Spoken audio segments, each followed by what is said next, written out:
Well, it's a little wiggly-woggly creek, and it basically follows a mathematical sigmoid curve. And the sigmoid curve gradually moves down the hill over 1,000 years.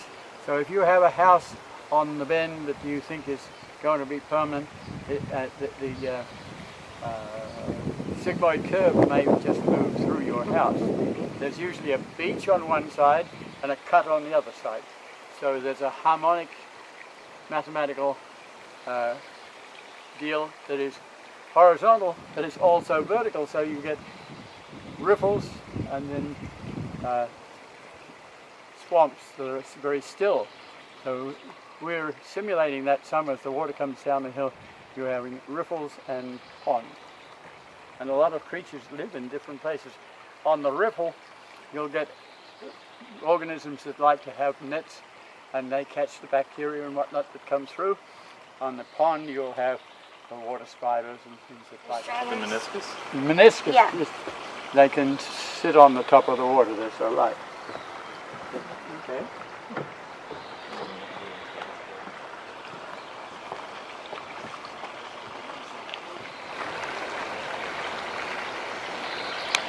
Up here, behind this, is basically a grass prairie that waves its wooden leg in the fall, and you can see the wind blowing through it, and it gives the impression of a prairie that's a very simplistic prairie.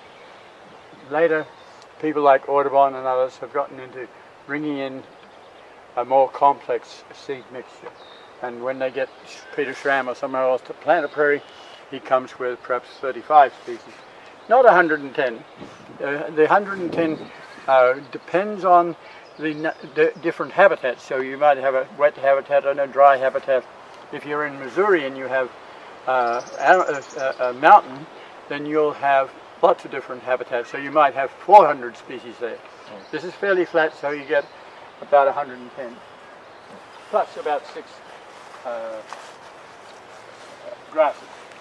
This is Baptisia. It's a legume, 3 leaves, and a flower that has a keel, and it's quite attractive and has pods on it, just like a small pea pod.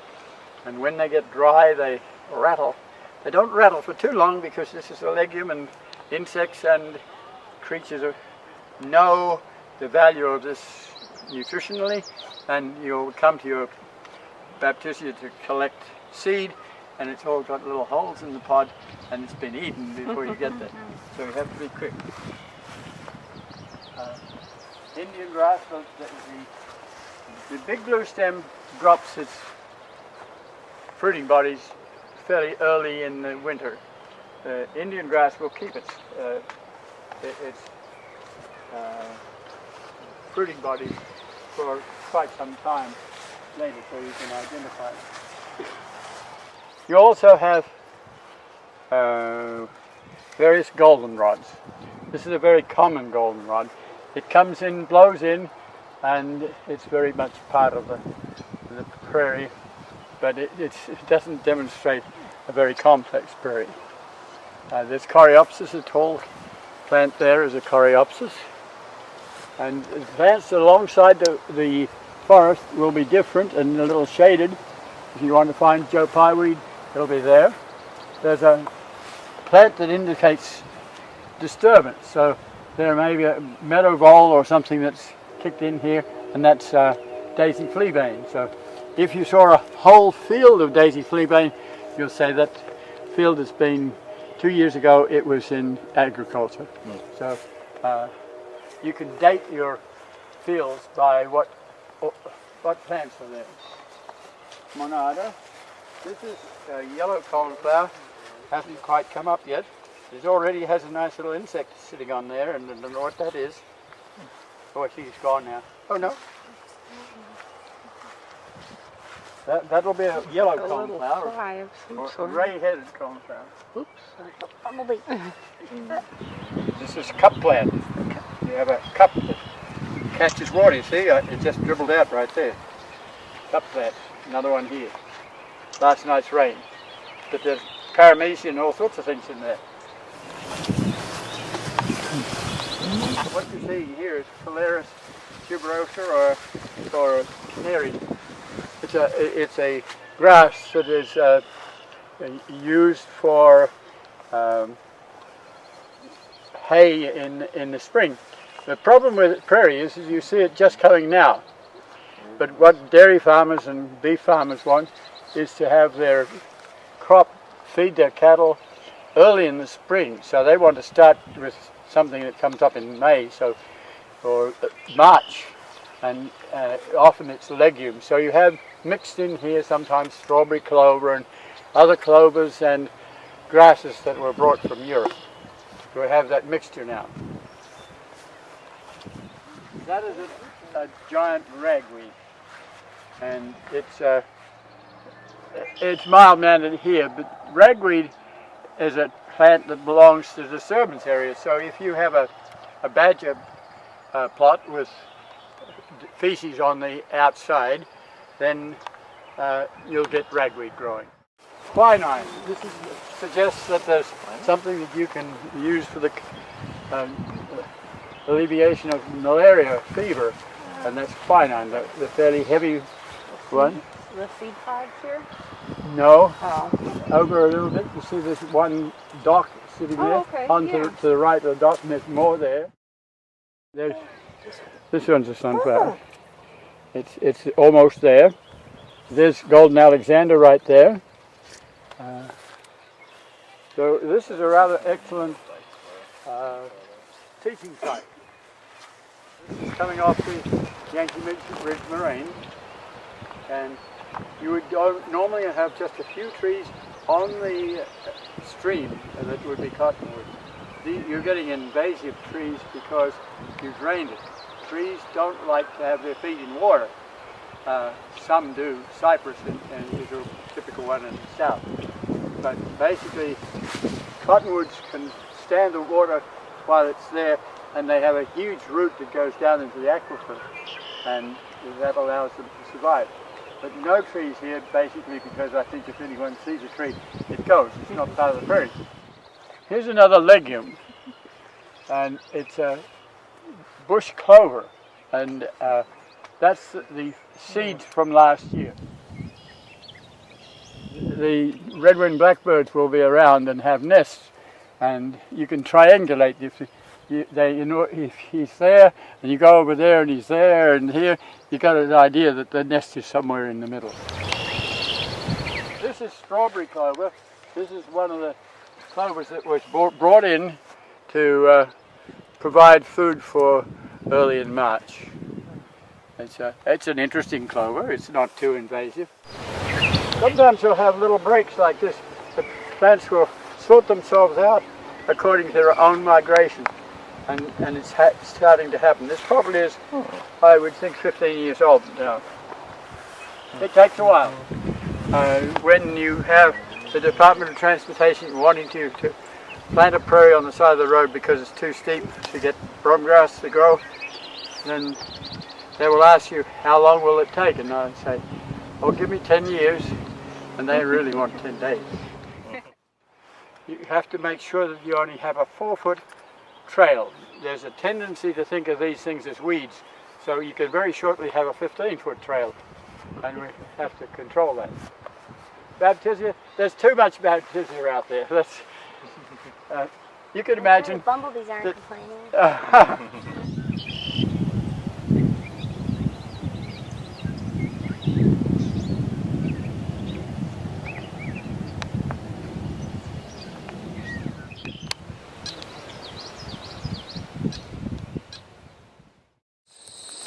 So how long has this prairie been here, Dave, this little patch of prairie here on Route 10? It would start off 10,000 years ago. After the glaciers went away, you have to remember that the vegetation came in slowly.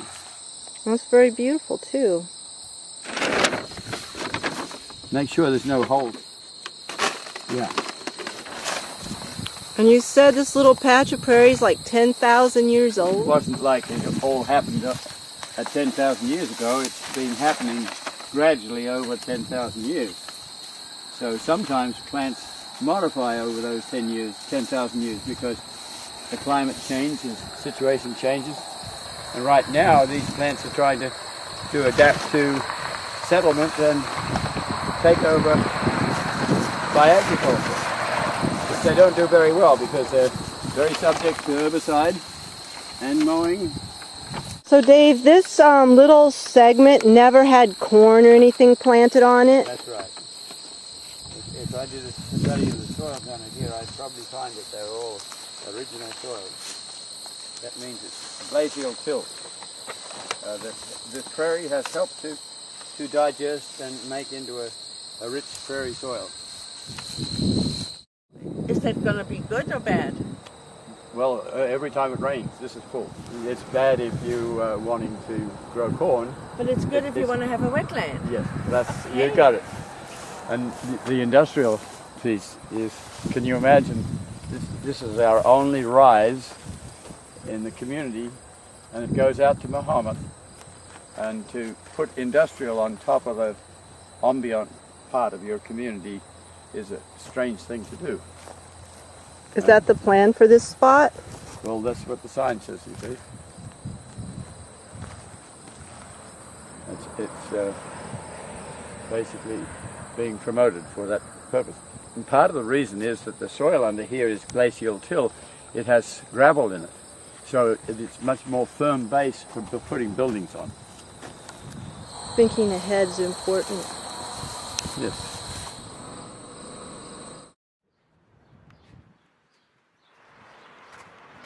A little pocket prairie here, and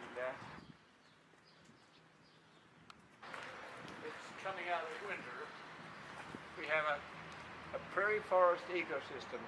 We have 3 serviceberry trees which don't have enough roots to lift up buildings, and a few other trees that have sort of come in. And this is the forest part of the prairie forest ecosystem, and in spring you'll have understory herbs that are kind of interesting. We had Boy Scouts put in a brick pathway. The spring herbs are starting to come through, and then we'll have some shrubs and some trees.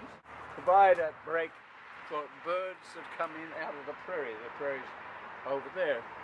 We have a simulated moraine here. That's where the glaciers came down from Canada with rich rock and rubble, and the stones that are here represent the rubble that's dropped by a glacier when it was cold. When it warmed up, the meltwater would go out in front. So over there we have an area that is wet. There's a buried bath in there, so the plants over there can have wet feet. In front of the moraine, you always had the water melting and dribbling out on the flat area in front of the moraine.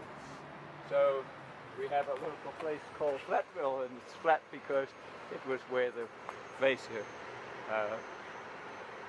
melted.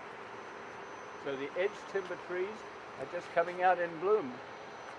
You see, very shortly they'll be in bloom. Over this side is the same. We'll take a seat on our conversation on the area. People come and enjoy. Hundreds, perhaps even thousands of people have come through this little park that had 2 very big advertising signs on it, and they were too big for the city and the state and the federal highway. So they reduced them to a billboard that's at the end of this little corridor. That left the space so that it was vacant and with weeds. So we asked the owner, Dr. Youngerman, if we could put in our weeds, which are prairie plants. So he brought in some soil because this was originally a landfill. This was Goose Lake Pond, and there was a congregational church here or nearby, and the pond more or less got filled in, and the filling was not very good soil, so our little prairie doesn't have very good soil. But the prairie is rough and tough, and it can keep things going. We lose some of the more delicate species But they're now facing spring with the litter from last year on them, and that's what we're looking at right now, is the plants coming through the litter. If we remove the litter, the heat and light gets in to the plant very early, and the prairie appreciates that. But the prairie has been for 6,000 years being fired, and if we don't fire it, it doesn't. It's got so used to being fired by lightning and later by Indians, and then now we have to do a prescribed burn, a control burn, to liberate the plants in the spring. And it couldn't be at any time of the year, just simulated like lightning. But it's convenient in the spring because the small animals and birds and whatnot have not yet nested and had young ones. So we're in a downtown setting, so we can't burn the prairie, so we have to give it a haircut very shortly.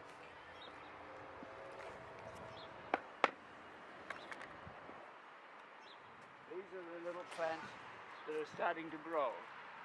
And this one is a mint, and it is very aromatic. You screw it up and you smell it, and wow, it's a mint. And you could use this as a condiment in your cooking. What's the name of it, Dave? Bee balm. It's a balm for bees. When it's mature, the flower is full of pollen and nectar, and bumblebees especially just enjoy it. And you can see them feeding. This is last year's flower. And if you have a bumblebee on it, it's so intent that you can often pat its backside and it won't object. And so if you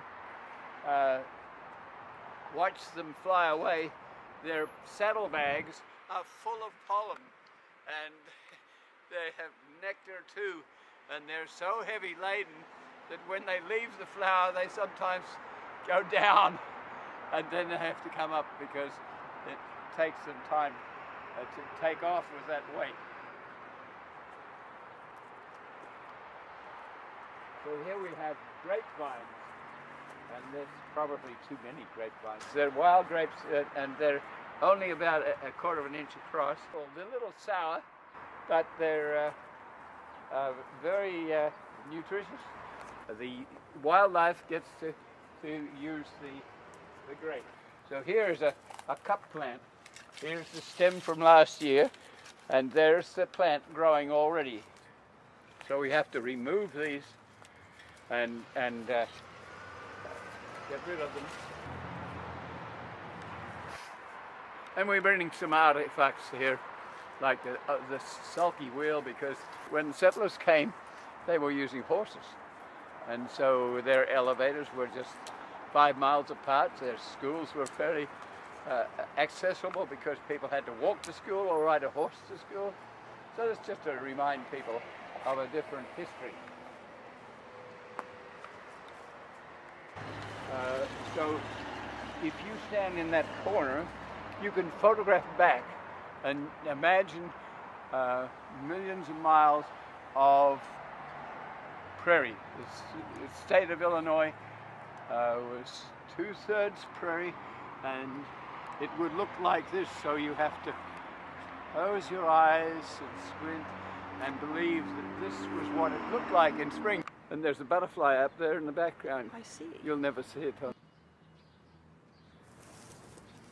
The litter we have to remove. This is big blue stem and Indian grass. In some places we have little blue stem. Little blue stem?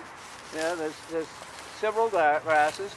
They're all here, and here is it ready. It has roots underneath that are perennial, and they'll last. They'll go down perhaps at least 10 feet, and there might be a mile of rootlets on the plants that are underneath here. So we take this litter and we put it on a prairie that needs seeds. Sometimes there's a few seeds left over. If we fire a prairie, the fire helps to burst the seeds and they can germinate.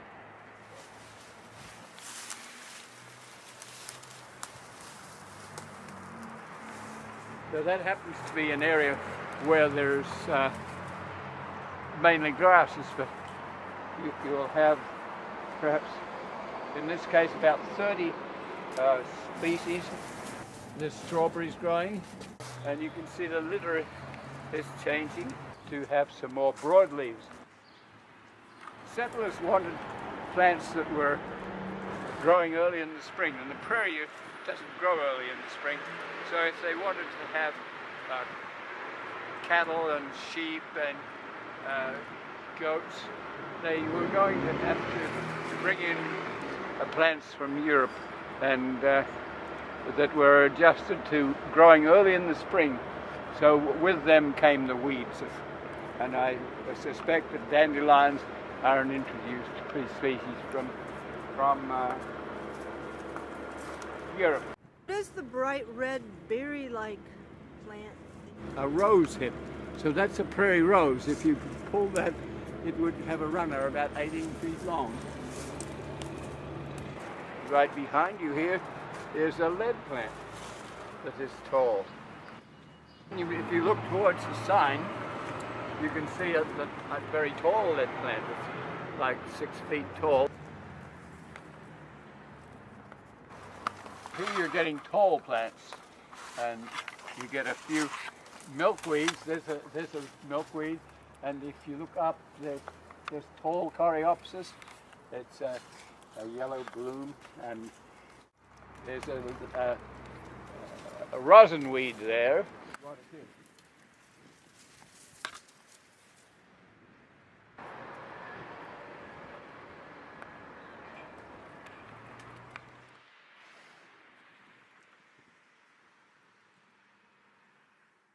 If you have mulberry stain on, you get a young one, and you get rid of the mulberry stain. Are you kidding? You take a green one and you can rub out the purple? Yes. Does that work on... These leaves are not the same shape, so that's how you tell a mulberry tree. But they're very good for birds, but they're also sort of a weed. Yeah. They have very interesting roots that are orange, and they're good for sculpting if you're into that sort of thing. We learned a secret from the prairie monk. This is chicory. It's an introduced species brought in as a filler for coffee, and especially if you're from the south. The southerners like their coffee a little bit bitter, and this has got a bitterness to it. It only flowers till about noon, so if you're going to put chicory into your wedding, you better have your wedding before noon, or the chicory won't be flowering. And this was a trail. There's another deer over there. The river is cutting in on that side and making a beach on this side. They're not very afraid of us. They nest in the ground as single nests, and they collect pollen and they collect nectar, but they're responsible for a lot of pollination.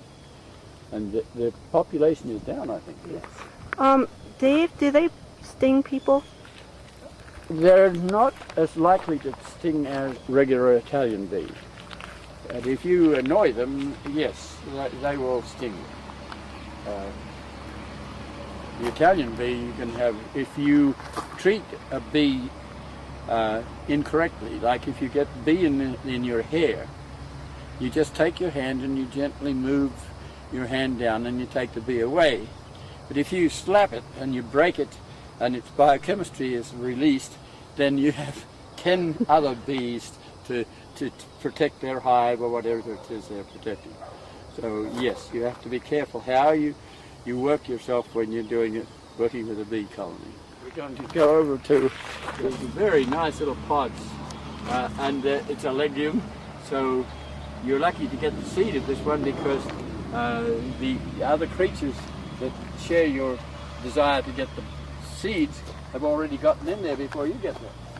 here we have a culvers root, nice candelabra, very elegant in its way, and it's just starting to, the pollen sacs are out and the insects are on it. There's one right here. Let's see if he lands elsewhere. Green metallic bead. Yes, look at his Wow. yellow backside. And here we have a purple coneflower, and it gets bred from being a wimpy little coneflower with small petals. It gets to be a larger one.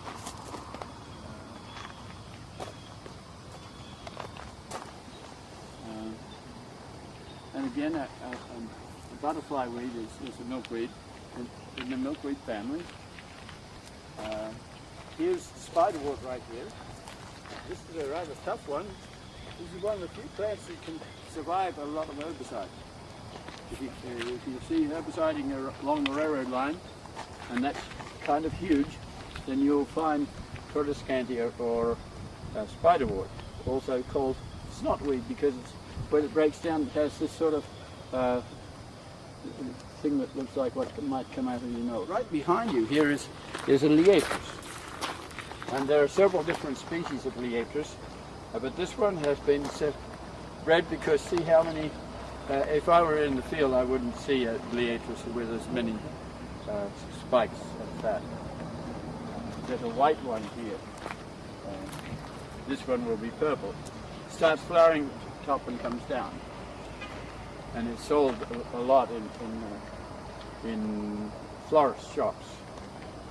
Notice the spiderwort behind it, flowering until about midday, and then it doesn't flower. The umbelliferae family. It's an umbrella with umbrellas on top of it. You can imagine all sorts of little gnomes sitting in there with umbrellas. So this is carrots, parsnips, hemlock, dill, and they're all very flavorful, so they're used in cooking too. Some of them can be a nuisance. The hemlocks are poisonous, and all the carrot family has a juice in it that you don't want to get on your skin. So I tell people if they're going to pick it up after they've removed it from a prairie, is to pick it up by the middle or have gloves on so that you don't get the leakage of juice out the end, because it can give you dermatitis.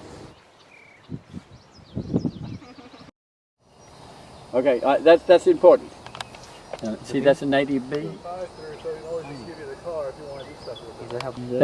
That looks like a fly. See how its things are packed? So it probably has a proboscis, and it wants nectar too. So this might be a fly also. See how the flies have only two wings, and the two other wings are vestigial. So you can usually tell a fly by looking at its wings. Have 4 wings?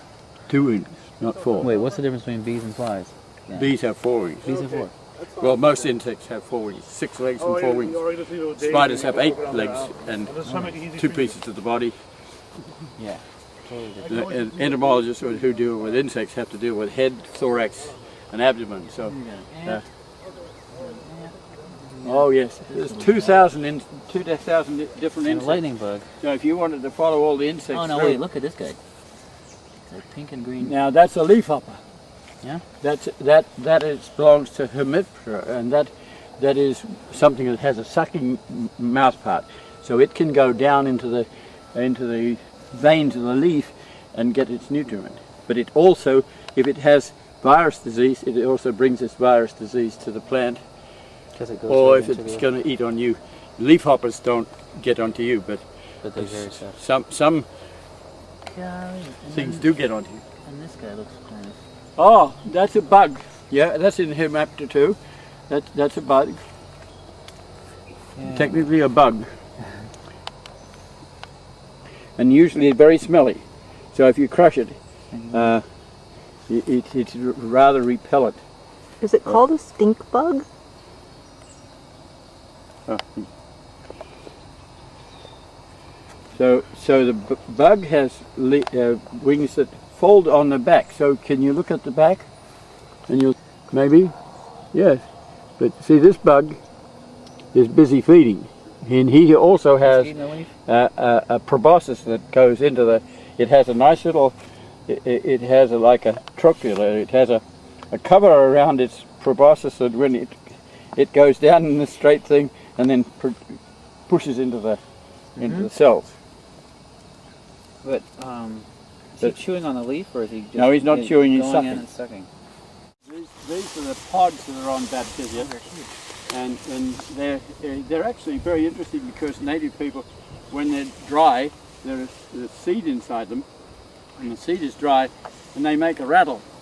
So if you're a smart native, you make a hole in the ground, and you see the deer that are over there. You get in the hole, and you rattle these things, and after a half an hour, the deer can't stand it. They have to find out what's going on in the hole, and then you take a piece of wood and knock them on the head. So it's a hunting mechanism. But these are tremendously nutritious. So when you go to pick them when they're dry, they're often the insects have gotten into the seeds already. See the little seeds? Oh, just coming.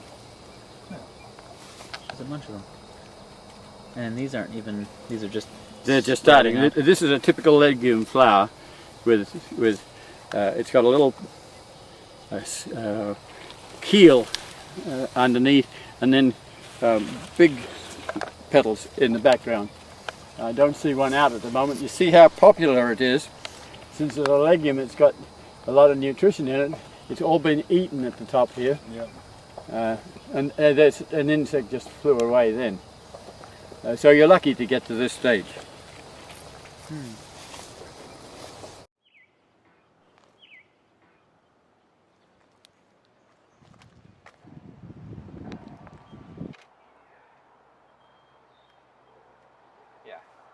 So I can turn the flash off and just have a shot of a flower, or I can turn the flash on and give it just a little bit of a kick.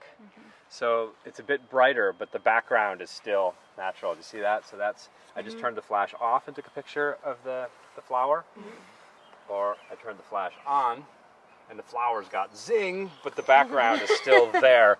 And how strong I make that background, whether or not I want it to be completely black or mostly green and natural, depends on how strong the flash is.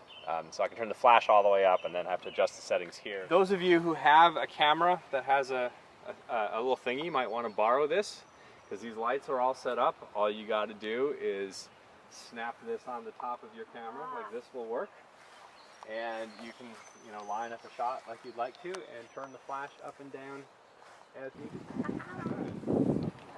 There you go. I've read about ISO and aperture, and I never remember what they mean or what they do, and I'm just too afraid to fuss with them. Well, so that's the thing. The secret of photography is there's three ways to control exposure. There's ISO, which is exactly it's basically a digital camera. This is exactly the same as gain on an amplifier. It's how sensitive that sensor is to light, and so you can make it more sensitive. In which case it works well in low light. It picks up all the imperfections and makes some wrong calls. It gives you a little noise and crackle and all that. So ISO, you can crank that number way up, and as you do that, you can operate in darker and darker conditions. But your image gets grainier and grainier and less crisp. So that's that trade-off. Shutter speed is probably the easiest one to understand. You leave the shutter open for a while, you get a lot of light, but if you move, it gets blurry. You can increase your shutter speed and it gets dark, but you get crisp. So one way to work at exposure is, so shutter speed is really a motion control. Because there's a lot of times when you want blur in your photo, imagine you are filming a horse race and you want the background blurry but the horse crisp, so what you do is you pan the camera so that when that shutter is open, the horse doesn't move much, but the background's blurring by. And shutter speed is how you control that, in addition to controlling just your exposure. So you can use your ISO to give you the right exposure when you need a certain shutter speed. So ISO is kind of a fudge factor. And the third part of the equation is aperture. And aperture, every lens or most lenses have an iris on the inside that can close down to let in less light or open up to let in more light. And while that's the obvious thing that it does, the important thing that it does is it controls your depth of field, because as the smaller that hole gets, even as things get darker and darker, the focal plane sort of stretches out and gets deeper and deeper. So, you know, you can make your images darker and darker and darker, but more and more and more comes into focus. And to compensate, you can use your ISO or you can use your shutter speed. And so all this futzing with your manual settings is playing these three variables against each other. Because there are three variables, it can actually get pretty complicated, the various combinations. I think that's why it's kind of intimidating, but once you learn how to use them, it's actually easier to get a good photo quicker. Because when you're in automatic mode, the camera just decides for you whether or not it should use one aperture or a shutter speed. And if that's not the image you wanted to take, you just can't convince the camera to do it unless you put it in manual mode and tell it to do those things. And flash is the fourth way to just, you know, if you could just, so you already have those three things, but flash is great. You can just bring more light or less light as you need to. And insect photographers use a lot of flash. Mostly because we work with small subjects. Small subjects, when you're photographing really close, that focal depth, you know, how much of that image appears in focus is very, very narrow. You focus on the eye of the insect and the butt end's completely out of focus, right? So insect photographers are constantly closing down that iris in the lens, and that makes it really dark. And rather than make our images really grainy by raising the ISO up, we just mostly use flash. So we bring our own light, but then we have to try to make it look more natural, so we're using diffuse. These little transmitters are great. You can buy like the $400 Pocket Wizards, which allow you to control the flash from a camera, or you can spend like 15 bucks on one of these, and this thing just says flash. And so you have to set all the settings on the flash manually rather than doing it here. But if you're working with macro, the flash is right there, so it doesn't make a difference. But I think that'll work with Nikon. Yeah, and just see if it'll fire when you. You know, like good starting values for aperture, shutter speed, and ISO for just like, oh, see that one? Yeah, well, so every lens is kind of different. So for most standard macro lenses, it's usually somewhere between, you know, f9 and f22, depending. Yeah, cool. Yep. But then you find when you're at that, it's got to be a bright sunny day, and full sun doesn't often look good in photos. So again, we're back to that. The lower you get, the backdrop is farther away from the flower, more smooth, right? So there so let's just unplug this and take the same picture. This is like one of the most common advice I give to people when they're photographing. Is there's this real tendency to just sort of point the camera from where you're standing down, and that's really kind of non-committal. It's just sort of, you know, pointing the camera down, and everyone's photos look the same. It's really helpful to sort of commit to a particular perspective when you're doing this. The ones that make really nice prints are often like committed to a full-on side view or a full-on top view. Like some of the best photos of flowers are going to be the ones where you're actually coming directly down on the top so that everything's in focus, or you're coming directly at the sides. You can kind of see the inflorescence, the center of the flower kind of humped up, you know, in that profile. And one or the other tends to, for some reason, those full-on side or top tend to be a little more impactful. Lower yourself down so that what you're getting behind the flower is sort of a smooth, out of focus background, right? Yeah, so now you're isolating the flower by coming in from a low level, and the background is not, let's see how that turned out before we get too far in this. Yeah, I'm gonna mess with it. That's actually really nice. Oh, that is really nice. Yeah. Worth learning how to change those manual settings. I don't know. I mean, I'm not very good at video. I have one piece of advice about video, and that is, do you please use a tripod? Does a monopod help? Oh, monopod does help.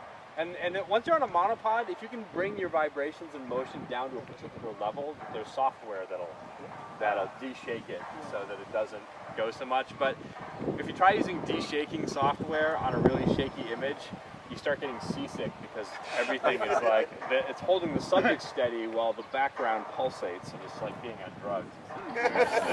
Unless that's the effect you're trying to get. Well, it might be new advice. And this is because of what I hate watching on YouTube. No one wants to see your 15-minute video of ants eating, a Cheeto on the sidewalk. They might watch 15 seconds of it if you've got the best bit. But like video, short clips, all for that. But 15-minute video, and I'm seriously, people have 15-minute videos of ants eating Cheetos on that. Upload the whole thing, and it's not on a tripod. The first thing about macro photography, photographing insects, we're working in a really small space. You know, when you're changing the focus, you're changing the distance at which the image resolves. And if you're working in really close, it's actually easier to just move the camera, because as you move the camera, the whole focal plane moves forward and back. Whereas if you futz with a focus ring, that's actually a bit more error prone. So usually, once I'm sort of in macro mode or dealing with macro, I use the focus ring to set magnification. So if I want to be more magnified, I bring it all the way down to the end where I'm going to be closest. If I, bring it up a little so it's focusing a meter away, then the object of photograph is going to be smaller. So I set the magnification to how I want it, and then I use foot zoom, basically, and if I'm working right in close, it's literally like this. And I use the viewfinder usually compared to the LCD screen. It's really hard to tell when something's in focus if you're using a digital camera with the screen. Some of them have a focus enhance, or it sort of artificially sharpens the focus part, and that's helpful. But I still find that our eyes are better than these screens, and so you can't see it in the sunlight either. Yeah, and you can't see it in the sunlight, or even I have a problem with the viewfinder too. If the sun's coming from the right angle, I'm getting blinded, and it's difficult. But yeah, I find it's easier to use a viewfinder because the resolution of our eyes is high enough where it's easier to see. One way that our brain is filtering stuff is because we have this binocular vision that has different perspectives. Our brain uses that to tell us distance, and so it's constantly triangulating to ignore the stuff that's far away and all that, and that requires two different eyes. Camera's just got one lens, and so we're losing that extra perspective, which means that our brain, when we're looking at a two-dimensional image, a photograph, our brain has lost one of its essential tools for filtering out clutter. Which is why I spend so much time telling everyone, don't just point your camera down, find the right angle so that the background is really simple. You want a nice, clean, simple, unobtrusive background so you can pre-filter all the clutter out of that image before it gets to the camera. Because your brain's not going to have the same time of it with the two-dimensional image. I don't know if that makes sense, but that's Alex's big theory of why you want to squat when you're taking photographs. What makes an SLR and SLR camera is that it's got a prism in here, so that when you look through the little window, you are literally looking through the lens. And when you go to take a picture, it suddenly shunts the light instead of through the viewfinder. It then, the mirror pops up and everything goes through to the sensor. So basically you have this apparatus sitting in front of your sensor all the time that you're looking through, and then when you go push the shutter, it lifts it up so that the shutter is exposed. And that it is a lot easier to focus, I find, through the viewfinder. These are the pods that are on baptisia, and they're actually very interesting because native people, when they're dry, there's a seed inside them, and the seed is dry, and they make a rattle. So if you're a smart native, you make a hole in the ground, and you see the deer that are over there, you get in the hole, and you rattle these things. And after a half an hour, the deer can't stand it. They have to find out what's going on in the hole. And then you take a piece of wood and knock them on the head. So it's a hunting mechanism, but these are tremendously nutritious. So when you go to pick them, when they're dry, they're often the insects have gotten into the seeds already. See the little seeds? Oh. Just coming. There's a bunch of them. And these are just... They're just starting. This is a typical legume flower with it's got a little keel underneath, and then big petals in the background. I don't see one out at the moment. You see how popular it is. Since it's a legume, it's got a lot of nutrition in it. It's all been eaten at the top here. Yeah. And there's an insect just flew away then. So you're lucky to get to this stage.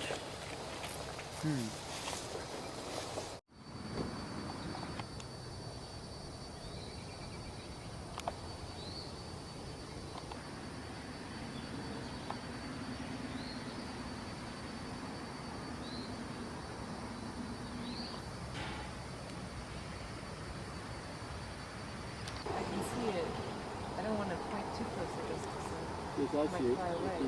It does. It has it's like a yellow orangish body. It looks and like it's a woolly furry. bear on the top. It looks like it's got. Actually, now it's starting to look like a flower. Yeah, you It's can't. just sitting so It's still. hard to see it. You really need a close up on it. What do you think it is? I think it's a fly that looks like a bumblebee. I think they're called bumblebees, but usually they're bigger. I don't know. I'm not sure. So I'll look it up when I get time. This is an attempt to simulate a field trip we took yesterday. The intent being to capture the prairie and associate prairie forest ecologies at this time of the year. It's a time when the early spring plants have flowered already, things like the liliaceae family, but now we're coming into June, July period, and then summer flowers are starting to break through now. Yellow coneflower and purple coneflower and monarda, and so we're going to try and give you an introduction to the prairie as best we can remember what we said yesterday, because we change.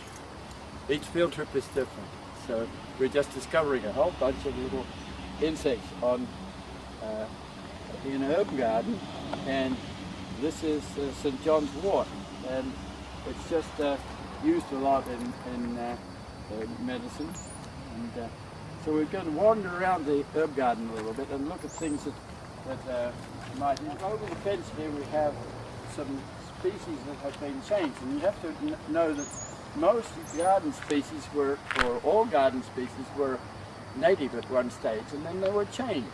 So there you have a white monarda, and then you have a pink monarda and a red monarda, and they've got several names. There's a balm for bees, so it's called bee balm.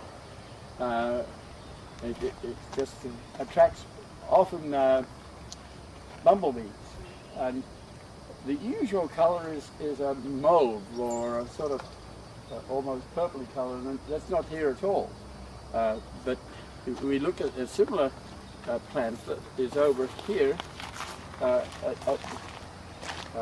which is very much organized according to this monarda, has been adapted. It's a nice little bush, whereas the other ones, the native ones, crawl out and go all over the place. This one stays in one place. It's nice and shrub-like. So it's modified. Whenever you modify something and you modify that gene, then often there's other genes that aren't modified properly. So you've got to watch when you do this to a species, because it might become invasive. This is morning glory, and it's a real curse. It is a weed, and I'll unravel it for you. Here it is. It's starting to throttle this plant, you see, and it has a stem. It's really very interesting. It winds its way around the plant.